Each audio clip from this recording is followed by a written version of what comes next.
Welcome to the Rav's Weekly Message. This week, the Rav reveals how we connect with the consciousness of immortality and continuity during the holiday of Shavuot.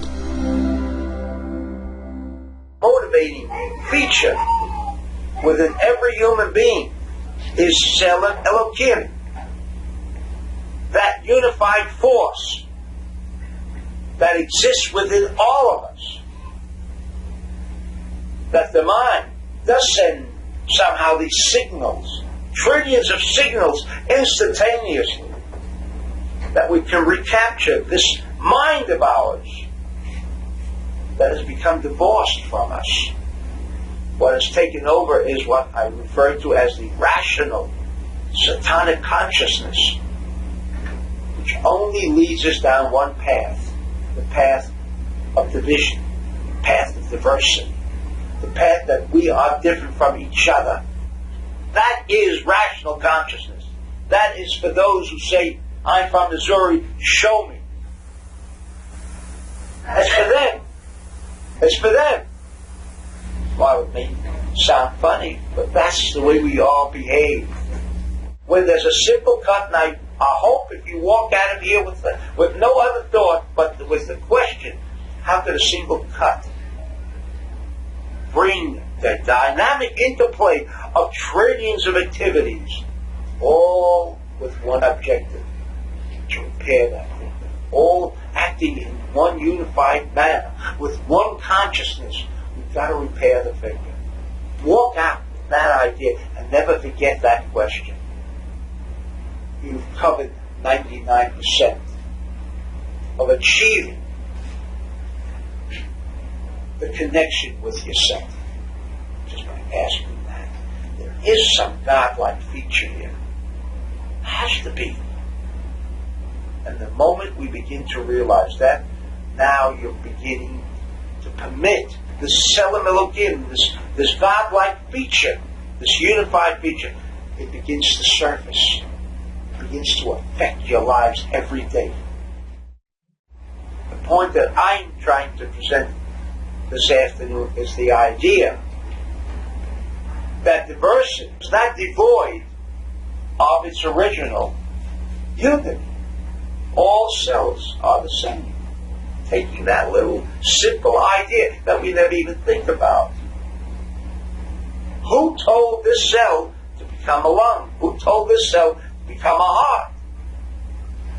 So we know that there is another aspect to these physical manifestations.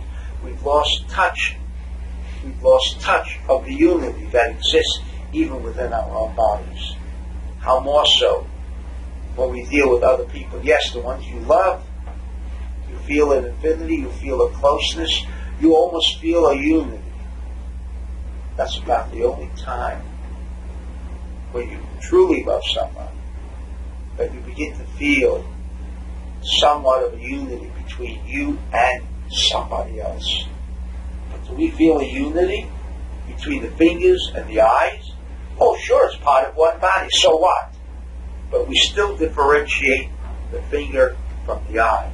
Because we live in this world of diversity, we prevent ourselves of penetrating into the 99% of me, which is that Tzelem in me. That Tzelem in me, which is the same Tzelem in all of us. And because we undergo this transformation where we forget the unity within ourselves, as I've indicated with the little idea of a cut in your finger. I've only brought these different illustrations to make the point that there is an aspect, even on the level of biology, there is an aspect of unity. We've lost that. The fact that we do not have that, well, we've lost touch with that feature, then you've lost touch with the feature of God in you, that you can create whatever God creates. Do you ever ask in a time of need, oh God, create a miracle, I need money now, God, I need help now. We all go to God. And yet, why don't we go to ourselves? How am I going to create a miracle? Now what I'm saying is what the Ari tells us. That the reason you can't create the miracle because you're not in touch with the force that's within you to create that miracle. And so you permit the diversity of ourselves, that aspect which is apparent in its diversity, even our minds, there's different aspects to the brain, right? Science tells us. Logos. This, that, everything. Diversity. So how does the mind come together as one unified force? So even in the mind, we're so accustomed to the idea of diversity, and we've lost touch with that feature that is within each and every single one of us, that we can create our own miracles.